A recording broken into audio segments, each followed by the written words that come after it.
VGK released its 63-player roster for this upcoming training camp, which starts today. 3 separate groups will practice, and they'll be at City National. And we'll talk about what is happening and who's been invited to camp when we return right here on Locked On Golden Knights. Your Locked On Golden Knights, your daily podcast on the Vegas Golden Knights, part of the Locked On Podcast Network. Your team every day.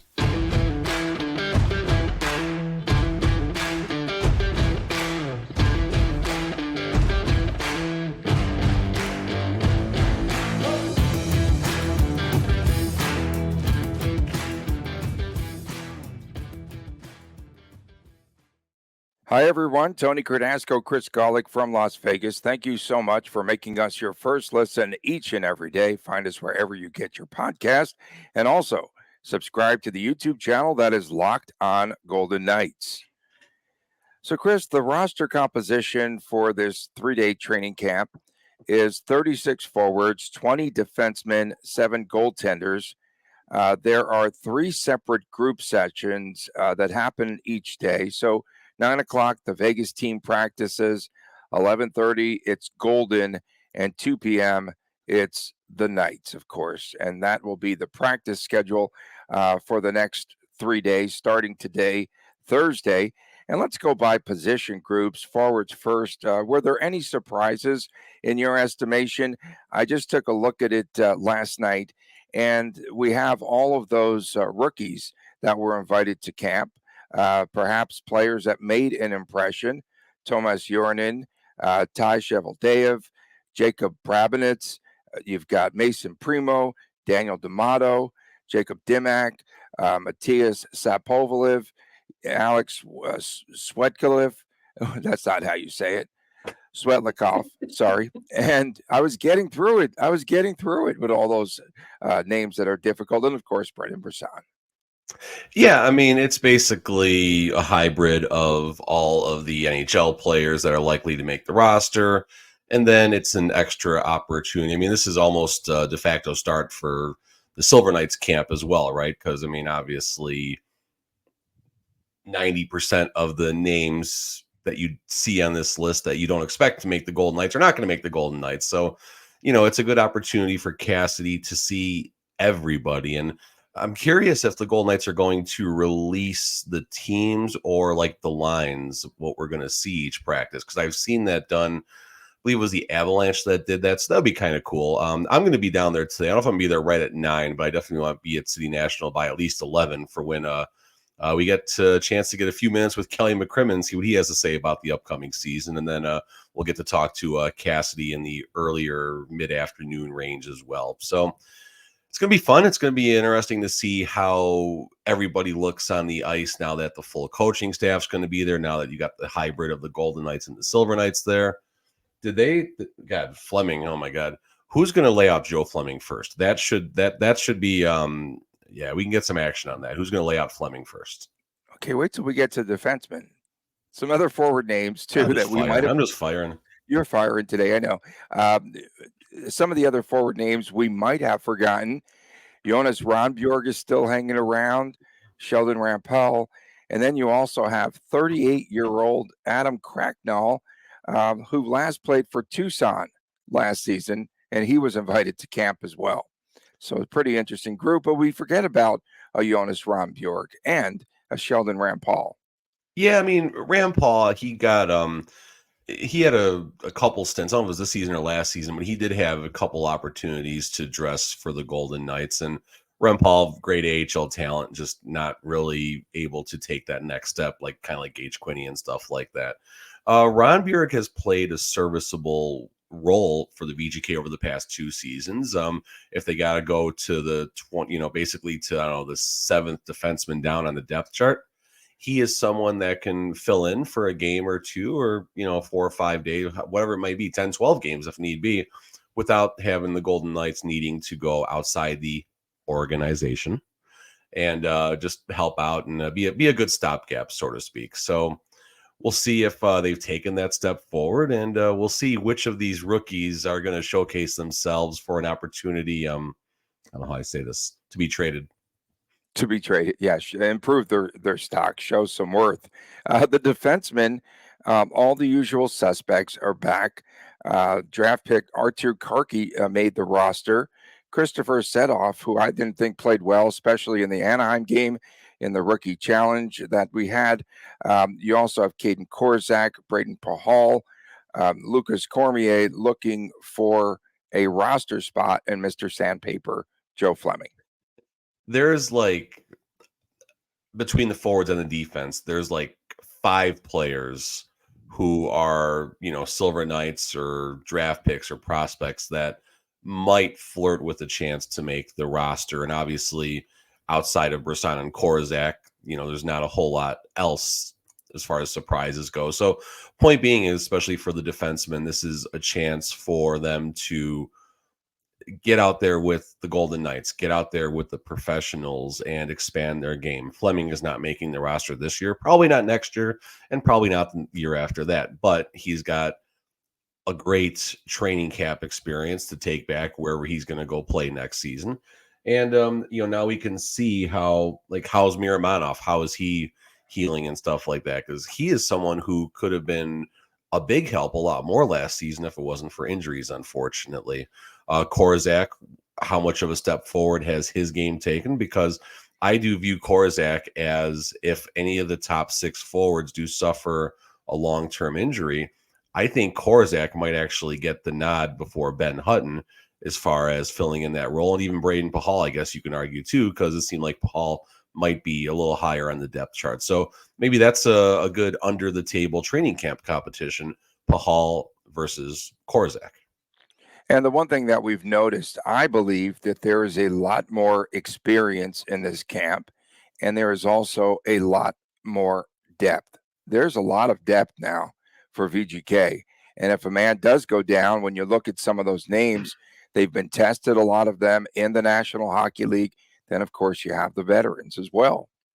Yeah, I mean, starting with the forwards, right now there's 5 forwards vying for 3 positions on the roster. We keep talking about Comtois, Cotter, Dorofeev, Amadio, and Howden. And then after that, you still have some other players that can chip in. You mentioned Ronbjerg. Brisson's going to be knocking at the door. That's 5 players right there before we even go any deeper who are going to, possibly get that chance. And on the defensive side, again, Korzak, Miramanov, Ben Hutton, Lucas Cormier.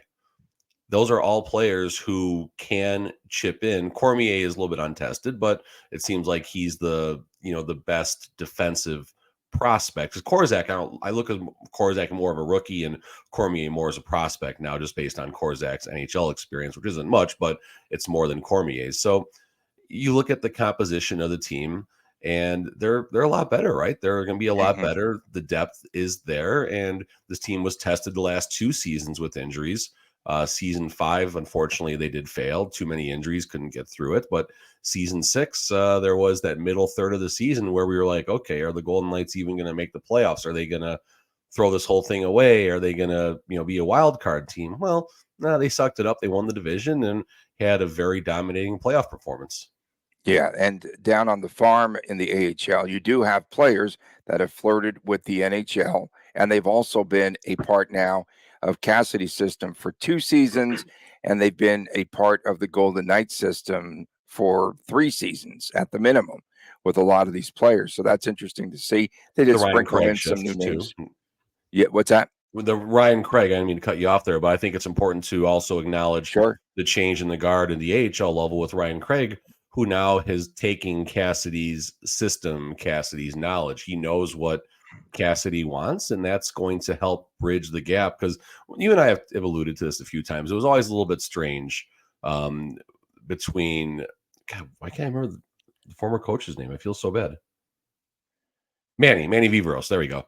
It just felt like there was a bit of a gap as far as communication and intelligence, if you will, between the AHL Silver Knights and the NHL Golden Knights. And now with Ryan Craig, I think it's going to be a little bit different. I wonder what if Viveros and Cassidy even had much of a relationship, to be honest. I bet you not.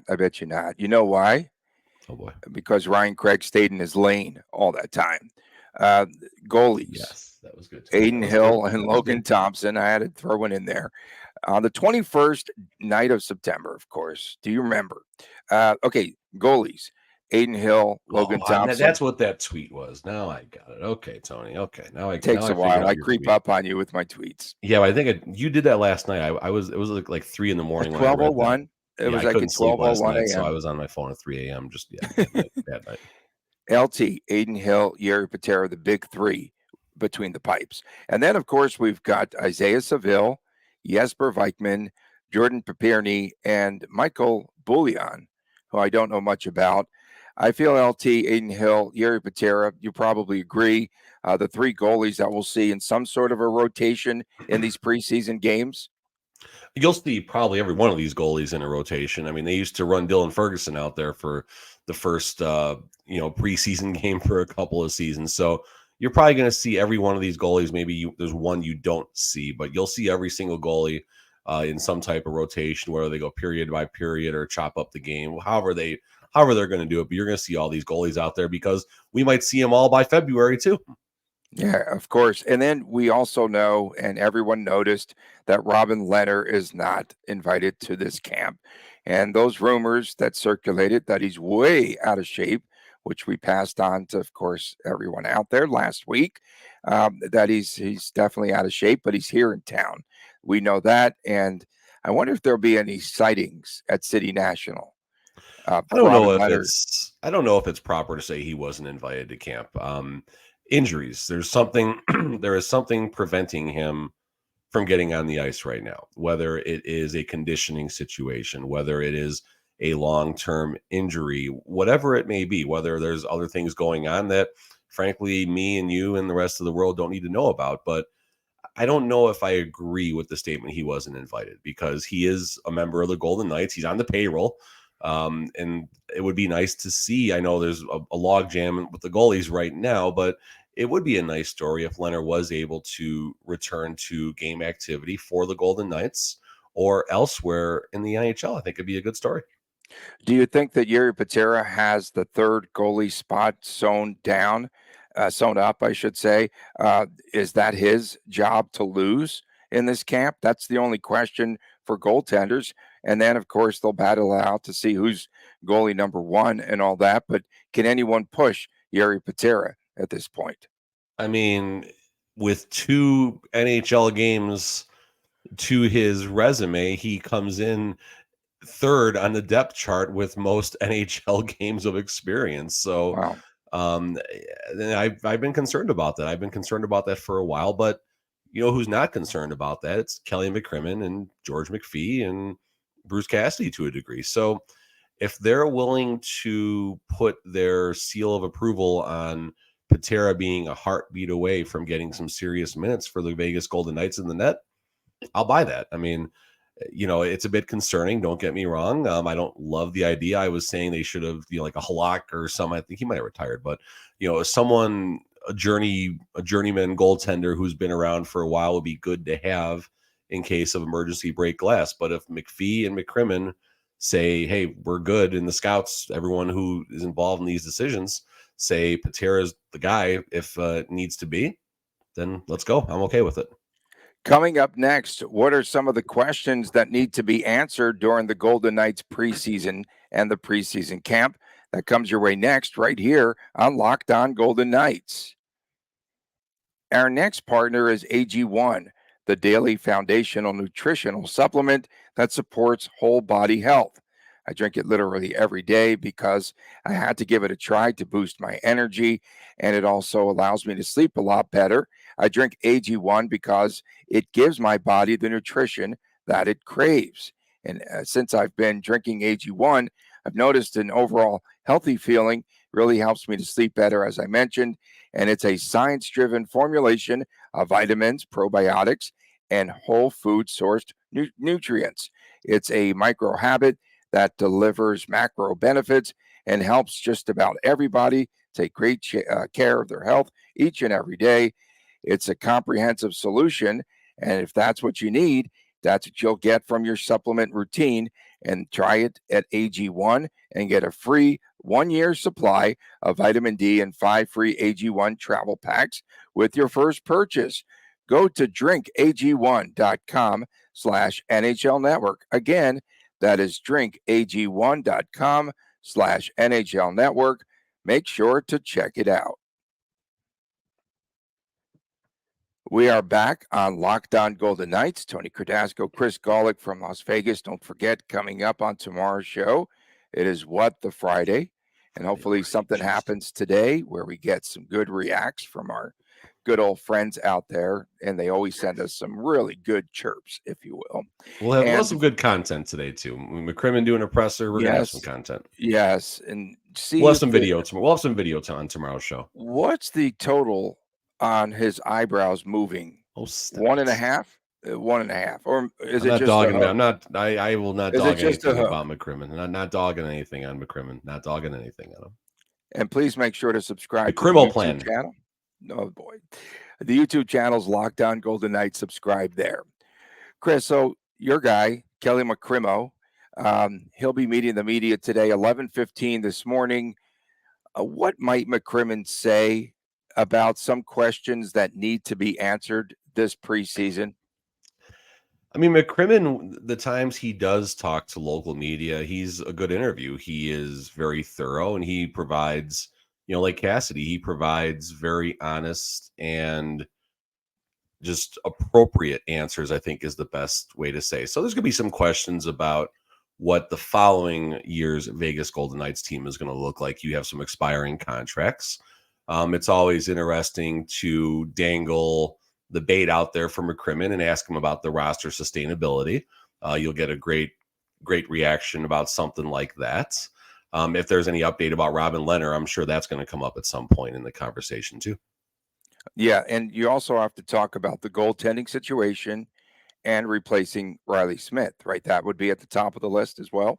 I mean, I think that ship's kind of sailed with the Barbashev, because it was asked over the summer why Riley Smith was traded in favor of Barbashev. And McCrimmon's answer was, well, it wasn't necessarily how we viewed it. We just looked at this as, we did this as an opportunity to improve the organization, which was reality, him saying we'd rather have the 27-year-old in the midst of his prime versus the 32-year-old whose best days are probably behind him. And there's no disrespect to Riley Smith, just a reminder that Father Time remains undefeated.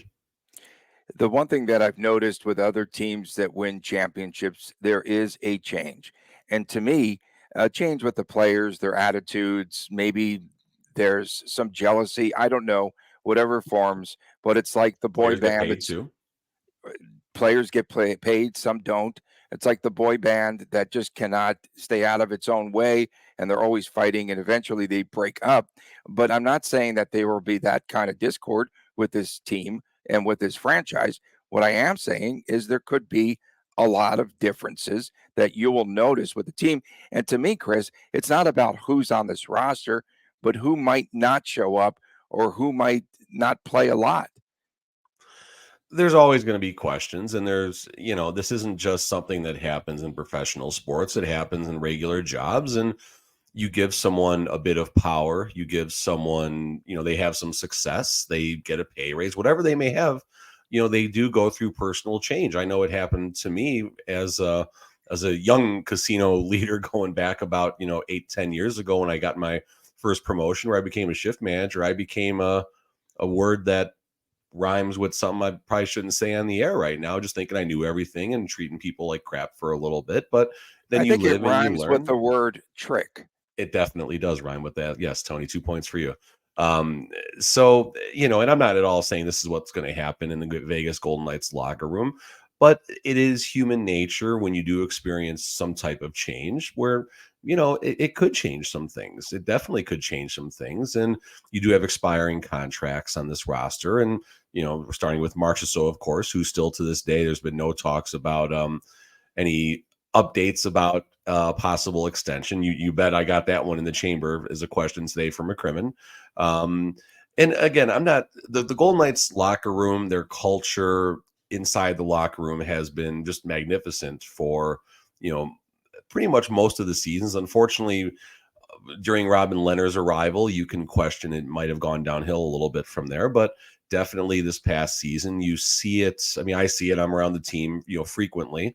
You see the positivity, and you see these guys away from City National and away from T-Mobile.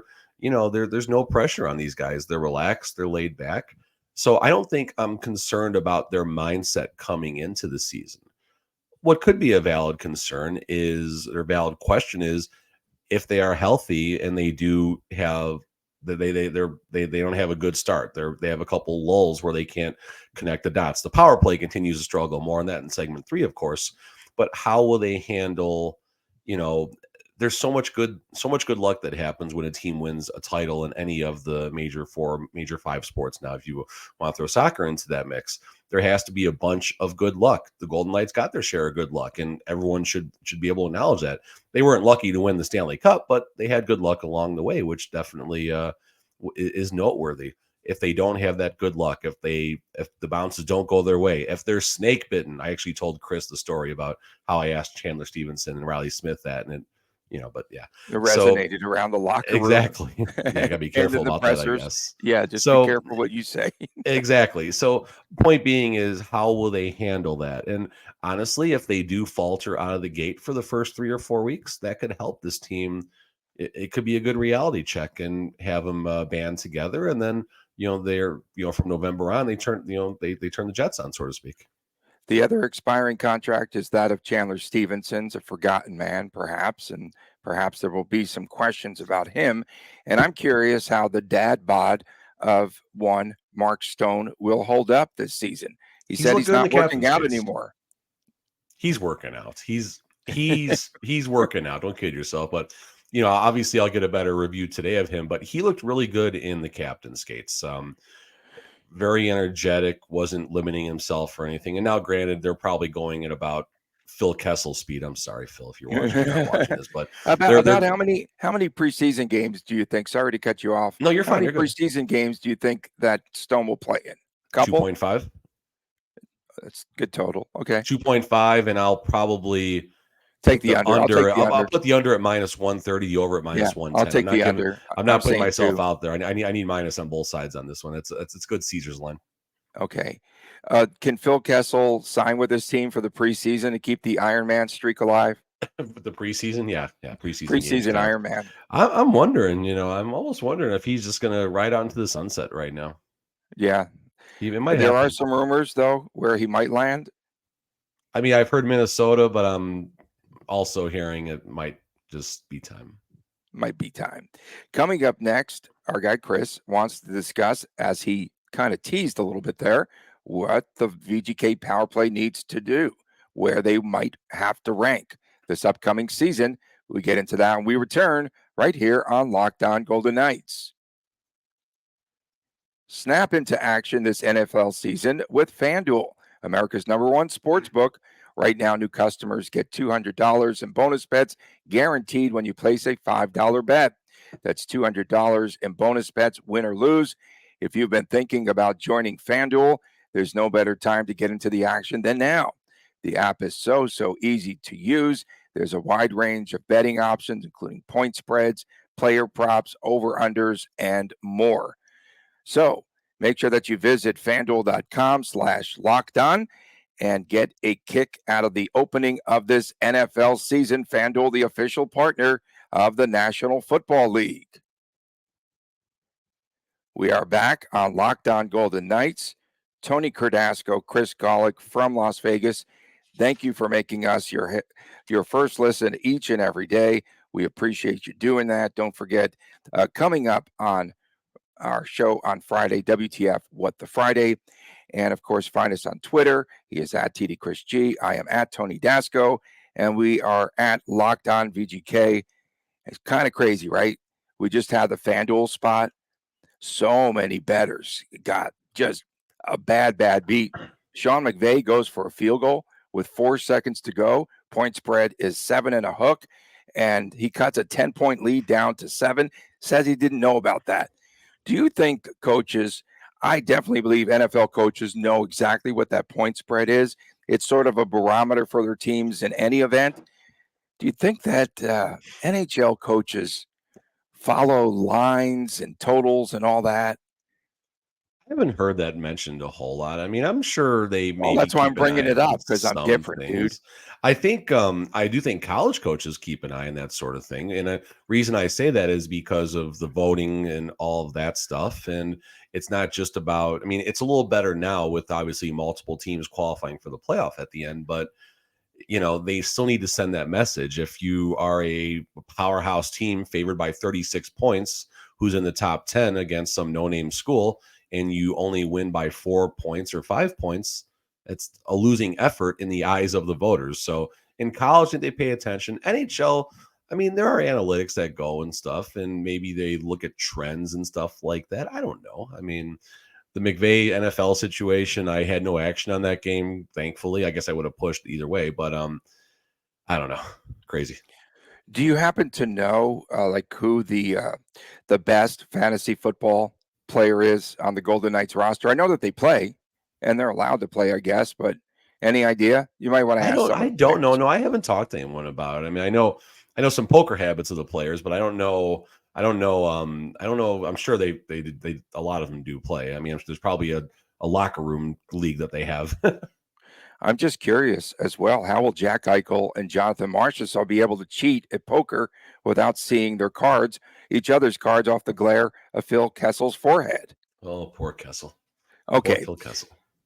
let's talk. Chris, you wanted to discuss where the VGK power play might rank, and to answer perhaps the question about where the VGK power play will rank this season.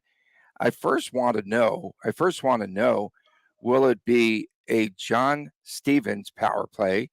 Stay with me here, or does Dominic Ducharme take over the power play unit?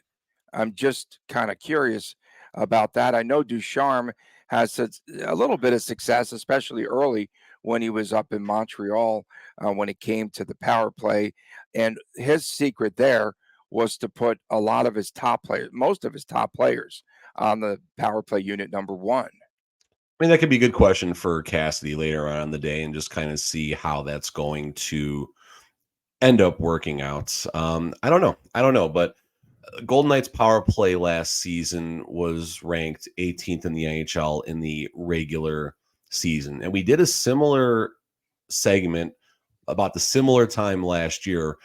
How many goals does it take to get them to move up and say the top 10 or top 8? And last year, I think it was right about 10 goals.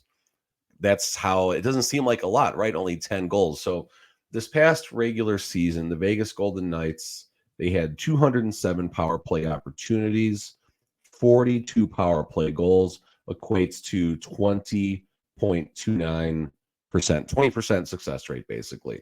So if the Golden Knights were to find 8 more power play goals, that's an even 50. Doesn't seem like a lot, does it? Right? Doesn't seem like a lot. 8 more power play goals, that would trigger them all the way up to a percentage of 24.1 and getting them right around 8th place overall in the NHL. So that tells me a couple of things. One, it's not that hard to move up some spots. I don't know, how it's going to happen inside the locker room. 8 more power play goals is not that big of a number. But the second thing that tells me is how important really is the power play.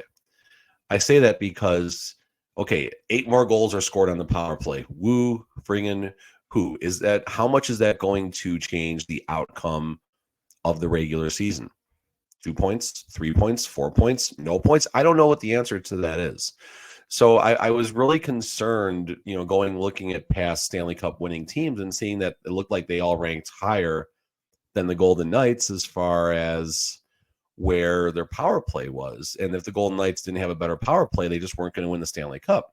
Well, that's not necessarily the case. So the power play is important. It's important to do good things. It's important to, if you don't score, at least to possess the puck and wear out the other team's top 2 defensive units as best as you can. And then obviously you might make up for it with a 5-on-5 goal, not too far down the road there. So it would be nice to see the power play improve. Is it of utter importance if it doesn't? I don't think it really is. No, and we had that discussion earlier on a previous show. Middle of the pack, you have to believe is okay because of the strength of the Golden Knights at even strength. And the league median, by the way, was 21.2%, Chris, this past season. And they were slightly below that. But again, they made up for it at even strength. Seattle, team that obviously got within a goal of being in the conference final, came in as the 22nd ranked power play unit. Minnesota, a decent team, was 15. New Jersey was 11. Boston, right around 10 or so. So, I mean, it helps to have that good power play, but you can't, as we've learned, you cannot rely on it in the way the Edmonton Oilers did. The Toronto Maple Leafs came in at 26% last season. They relied on the power play. That didn't work out too well. And then even Tampa and LA, 25% rounds out, the top four, and Dallas and Colorado right there. So that tells me, especially Edmonton and Toronto, of course, that there's a little, sure, they have this good power play that's happening, but maybe they could be utilizing that practice time on other areas of opportunity, whereas the Golden Knights, maybe they didn't work on the power play as much, but they made sure the 5v5 game was on points, and it definitely was.